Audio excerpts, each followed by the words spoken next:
자, 오늘부터 이제 당나라 시작 본격적인 이야기를 해드리도록 하겠습니다. 그리고 중국 역사에서 어떻게 보면 최대 영웅이라고 할 만한 사람이 이세민이라고 하는 사람이죠. 18살 때부터 수양제가 이렇게 위기에 처했는데, 돌고일 때문에 위기에 처했는데 그걸 구했다는, 안 놀라워? 18살 때 그런 정도를 할 수 있다고? 황제를 구하고 있다고?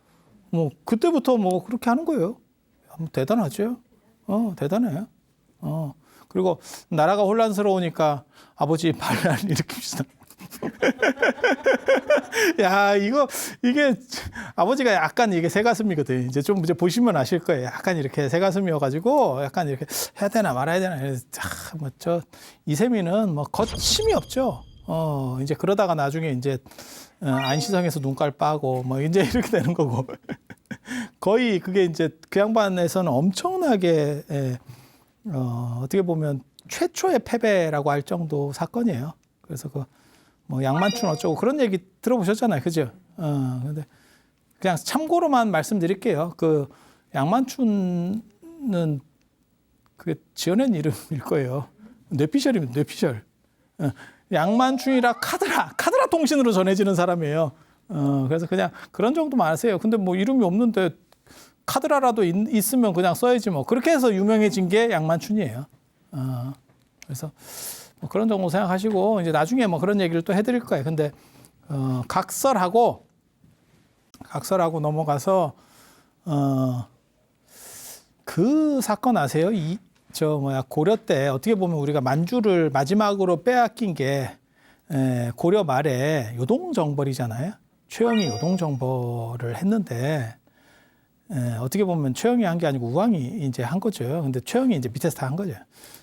근데 그게 역사적으로 굉장히 안타까운 사건인데, 그리고 자기가 기획해서 자기가 했으면 자기가 하든가. 근데 이성계는 왜 돌아왔을까? 그 돌아온 이유를 아세요? 거기에 이제 무슨 뭐 명분들을 많이 걸었죠. 뭐 큰 나라, 작은 나라는 큰 나라를 치면 안 된다는 등 뭐 개똥 같은 명분입니다. 그러면 똘마니는 영원히 똘마니로 살아야 되는데, 그다음에 뭐 농번기 때는 안 되고, 뭐 비가 와서 화리들, 야 그러면 뭐 이거 따지고 저거 따지면 그러면 겨울에는 추워서 안 되고, 농번기 때는 농사 지어야 안 되고, 뭐 추수할 때는 추수해야 되고 안 되고, 뭐 그러면 더우면 더워서 안 되고, 야 그럼 뭐 언제 전쟁하냐? 언제 전쟁해? 그래서 그런 건 다 개똥 같은 소리고, 거기에 얽힌 사연이 뭐냐면, 제가 지난 시간에 얘기하는 그 우문술 사건하고 연결돼서 얘기하는 거예요. 군벌들이 그 당시 여럿이 있었는데, 그러니까 다 지역들이 있는 거예요. 그러니까는 뭐 동대문의 이정재, 종로의 김두한 뭐 이러듯이 이게 이렇게 있는 거예요. 그 중에서 최고가 된 게 최영인 거고, 근데 최영이 어떤 작전을 쓰는 거냐면, 이성계가 이제 북쪽에 있고 조금 이게 세력이 강하니까 걔를 이렇게 좀 공격해야겠다라고 생각을 해서 요동정벌을 만들고 네 군대를 거기다가 들여 박아요. 근데 박으면 이기고 와도 내 군대의 손실이 상당합니다. 그러니까 최영 세력은 건재하고 이성계 세력은 반 이하로다가 팍 주는 거예요. 그러니까 이성계 입장에서는 이게 나를 공격하는 건데 이렇게 판단을 하는 거고, 이해가 됩니까? 야, 이거 뒤가 안 보이겠다. 이겨도 안 보이고 지면 왕명 어겼다고 할 거고. 이러니까 옆에서 이제 조민수가 야, 그러지 말고 우리 뒤집을까? 그러니까 이제 그럼 오케이 이래가지고 군사로 돌려버리는 거거든요. 때나 그런 비슷한 사건이라고 보시면 돼요. 그래서 수양제 때도 그런 비슷한 사건이 있고, 나중에 이제 현무문의 변 때도 그런 똑같은 사건들이 있습니다. 그러니까 이게 개국 초기에는 다 군벌들이 있기 때문에 문제인 거예요. 이게 세니까 황제나 임금들도 함부로 할 수가 없어. 저거 좀 위험한데 저걸 어떻게 해야겠는데, 난세에는 아무튼 이게 삼국지 읽어보시면 알잖아요. 다 자기 세력들이 있어요. 그러니까 위에서 잡고 있는 사람 입장에서는 저거는 조금 약화시켜야 될 것 같고, 근데 그거를 조금 약화시키면 저 사람이 받아들이는데, 네가 좀 내놔야겠다. 이러면 상황이 다르지. 조선 초기에도 있었잖아요. 삼봉 정도전이 사병을 혁파하겠다. 이러니까 이방원이 그러면 나는 손 묶으라는 말이냐. 이제 이렇게 된 거거든. 그러니까 그럴 바에는 내가 한번 붙어보겠다. 이제 이렇게 나오는 거죠. 그러니까 사병을 좀 깎겠다. 이렇게 잘 눈치 못 채게 조금씩 깎아가야 되거든요. 근데 한 방에 내놔라. 이러면 그러면 좀 그건 그렇지. 이제 이렇게 상황들이 그렇게 되는 거예요. 그래서 수나라가 고구려를 공격하는 이유 중에 하나도 사실은 그런 부분도 있습니다. 군벌들을 몰아서 좀 죽여줘야 될 필요성이 있어요. 임진왜란 생각하시면 돼요. 도요토미 히데요시가 전국을 통일하고 나서 그 군벌들의 힘을 좀 약화시키기 위해서 안에서 있으면 내가 컨트롤이 잘 안 되니까 갔다가 냅다 들이박은 거죠. 박으면 손해냐? 손해가 아니죠. 왜? 강화가 되잖아. 자기 입장에서는 거기 가서 조선에 가서 열심히 죽어줘도 내 입장은 손해가 아니죠. 이해가 되시죠? 그렇게 생각하면 돼. 전체적으로는 손해지. 그거는 요즘 판단인 거고, 세력을 내가 잡느냐 못 잡느냐의 상황에서는 그거는 문제가 있죠. 그래서 우문술, 우중문 그렇게 들어와가지고 우씨 형제가 들어와서 저번에 얘기했지만 같은 성씨 아닙니다. 한 사람은 우문 씨. 근데 우문술이 그때 안 움직인 게 그런 얘기들이 있는 거예요. 수 문제가 저 우문 씨의 컴플렉스가 있어서 위험하다고 생각해서 이제 많이 죽였죠. 근데 다 죽이지는 못한 것 같아요. 그러니까 그런 경우들이 있습니다. 역성혁명을 일으켰을 때 정상적인 왕조 교체면 죽일 필요가 없어요. 그 앞쪽 세력들을. 그러니까는 왕건 생각을 해보시면 고려가 들었을 때는 경주 김씨들이 그대로 옮겨가는 거고 그 세력을 유지하는 거고, 왜냐하면 그건 정당성이 있으니까. 내가 신라를 이긴 게 아니고 신라의 마지막 임금인 김부가 너 가져 이러고 줬잖아. 너 해 이렇게 주니까 내가 무슨 하고 싶어서 했나? 주식을 나한테 사라는데, 회사를 인수하라는데, 그렇게 해서 인수했지. 그런데 조선이 들어설 때는 완전히 다르잖아요. 왕씨를 도륙을 하거든요.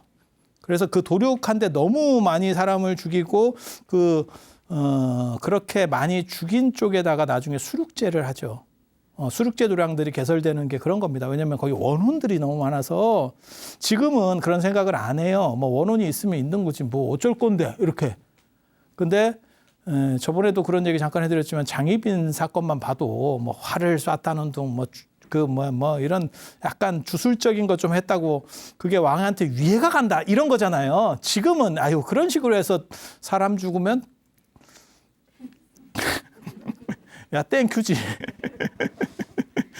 지금은 그건 너무 유치한 거잖아요. 그건 말도 안 되는 얘기다라고 생각하지만 조선 후기 때도 그런 생각을 하고 있었는데 여말 선초 고려 말 이런 때 그 왕씨들을 막 진짜 그리고 억울한 사람들이 그 사람들은 아무 관계가 없어. 그냥 나는 왕씨예요 해서 죽은 거예요.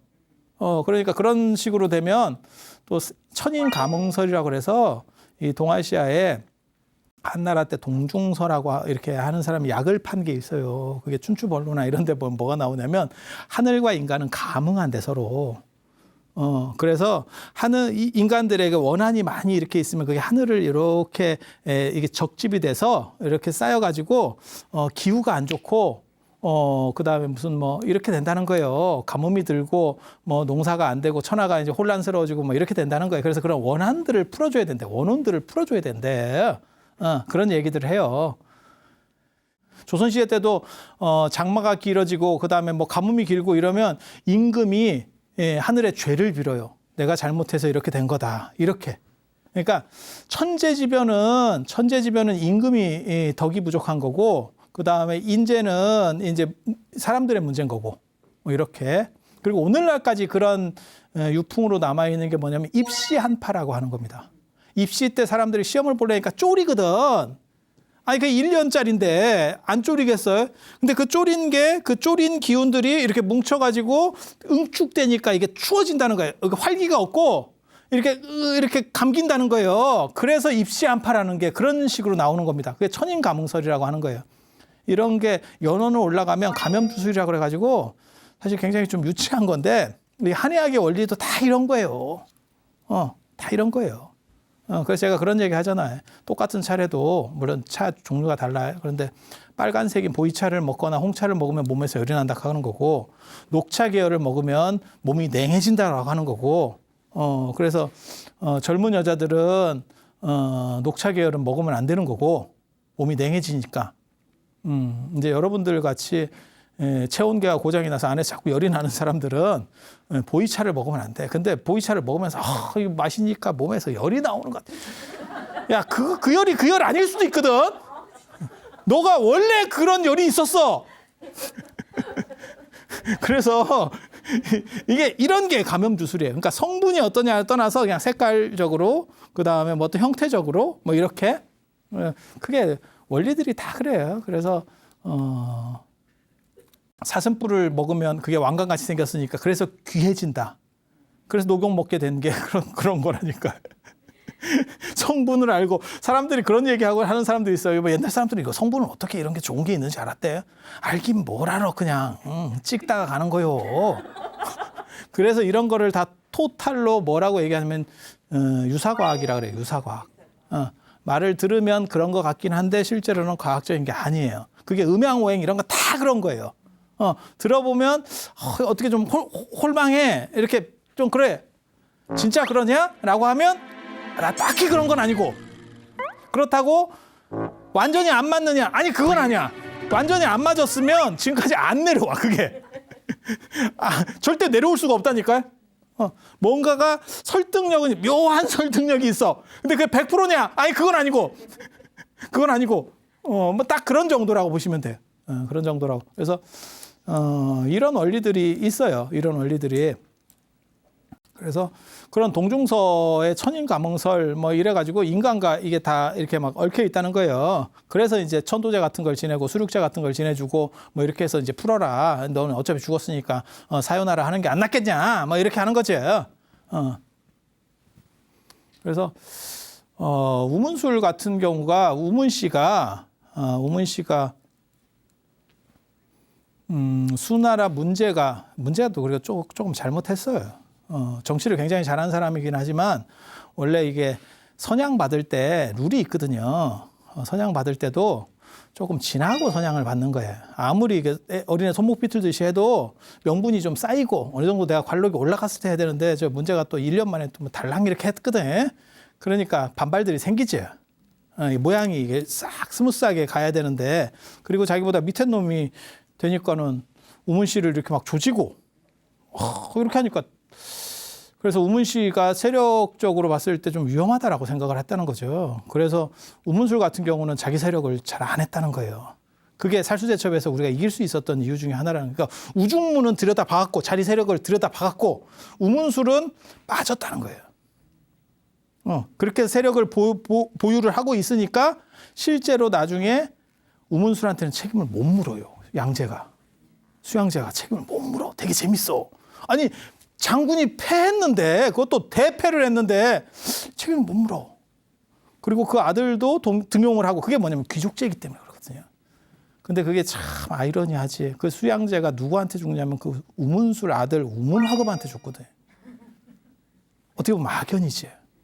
그러니까 우문씨가 기본적으로 틀을 깔고 주도했었던 관농 집단에 의해서 그리고 거기서 이제 가장 어떻게 보면 그 윤활유 역할을 했었던 거는 저 독고씨고, 독고신이 이렇게 해가지고 양나라를 수나라를 만들어 줬는데 그랬더니 수문제가 그걸 위험하다고 생각해서 우문씨를 날렸고 그 와중에 우문씨들이 위험하다고 생각하니까 수양제 쪽에 협조를 덜 했고 뒤에서 틀고 있었던 거고 그리고 나서 나중에 결국 나라가 혼란스러워지니까 우문술 아들이 목졸라 죽이고 수양제 좀 마지막 죽을 때 보면 좀 그렇습니다. 당신이 더 이상 뭘 못했는 것 같아. 그래서 누가 나를 죽일 건가 뭐 이런 식으로 막 얘기를 한다고요. 그리고 전에도 제가 그런 얘기 잠깐 해드렸지만 나라가 망하면 수도에 붙어 있어야 되는데 수도에 있으면서 방어를 최대한 해야 되는데 강남에 가 있다니까. 이게 지금 제정신인가 싶어. 아니 위험할수록 수도에 딱 있으면서 이렇게 안정을 잡아야 되거든요. 그러니까 수도에 안 있고 그 당시 수도가 대흥인데 지금 장안입니다.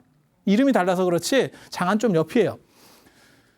장안에 붙어 있어. 그리고 장안이 관중이라는 게 뭐냐면 거기가 관중평야라고 그래서 중간에 이렇게 그러니까 쉽게 말해서 평야지대고 주변에 이렇게 산들이 이렇게 있어요. 그래서 지키기가 굉장히 좋은 땅이에요. 그런 천의 요새를 앞두고 강남에 가 있으니까 자기는 이미 끝났다라고 생각하는 거예요. 그리고 나중에 우문화급이 죽이러 오니까 나는 신체를 보존하고 싶다. 그래 목 졸라. 이게 잘려서 죽는 게 좀 더 안 좋다라고 옛날 사람들은 보거든. 지금은 잘리나 뭐 하나 뭐 지금 아무 상관이 없어요. 시절이 그런 시절이에요. 그런데 예전에는 이렇게 되면 부관 참시 이런 거 생각하시면 되죠. 그래서 그걸 굉장한 모욕으로 봤으니까. 그래서 신체라도 좀 보존하게 해달라 그래서 뭐 이렇게 죽는 거죠. 그런데 되게 재밌는 게 우문 씨만 뒤집은 게 아니고 이 당나라의 이 씨도 뒤집는 거예요. 저기 당국공이라고 얘기했잖아요. 이호라고 하는 사람이 팔주국 중에 하나고 이 사람이 결국 당국공에 봉해져서 이 세력들이 이렇게 내려오는데 이 사람이 태원유수예요. 태원유수. 태원유수가 어디냐? 북경 쪽, 북경에 좀 옆에 있습니다.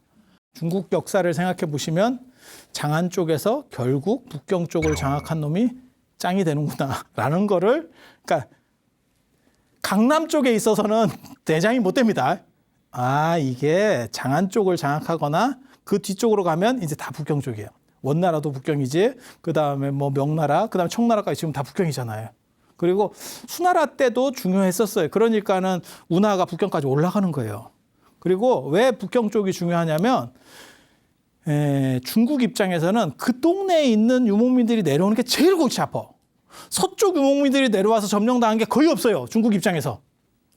동쪽에 있는 놈들이 꼭 문제야. 돌궐족, 뭐 거란족, 여진족, 뭐 이 문제라고.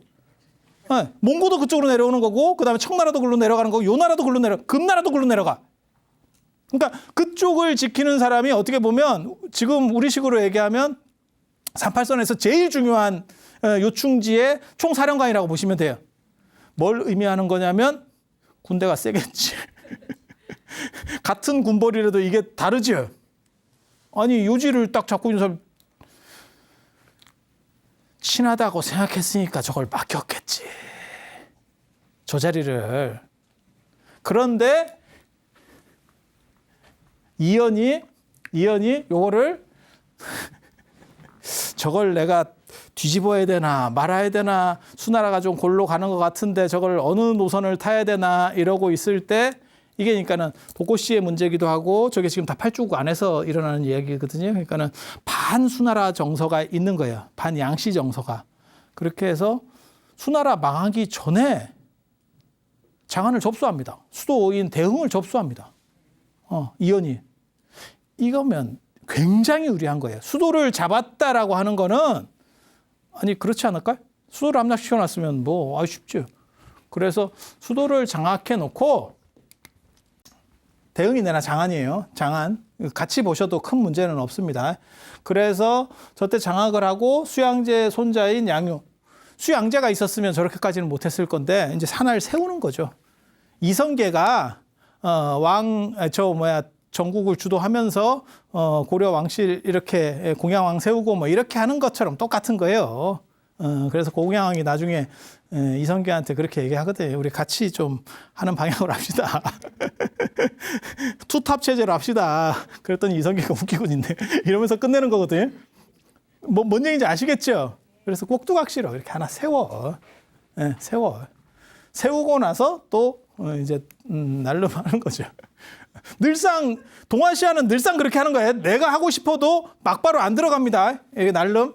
근데 이 날름도 계속 오래된 왕조는 날름하는데 시간을 좀 둬야 되고 이게 얼마 안 되는 거는 바로 날름해도 돼요. 이게 룰들이 다 있어요. 눈에 안 보이는 룰들이 있어. 수양제는 강남으로 가 있으니까 거기서 결국 우문하급한테 죽고 우문하급이 또 양동 이 왕세충이라는 사람이 양동을 세워요. 그쪽 그러니까 수나라가 이제 둘이 되는 거예요. 저것도 저 양동이라고 하는 사람도 수양제 손자입니다. 그래서 둘 다 위아래 이제 황제가 둘이 생긴 거죠.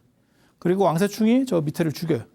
그러니까 죽였다는 말을 듣고 위에도 그러면 저 수양제가 죽었다는 말을 듣고 그러면 이제 뭐 끝났지 뭐 이러면서.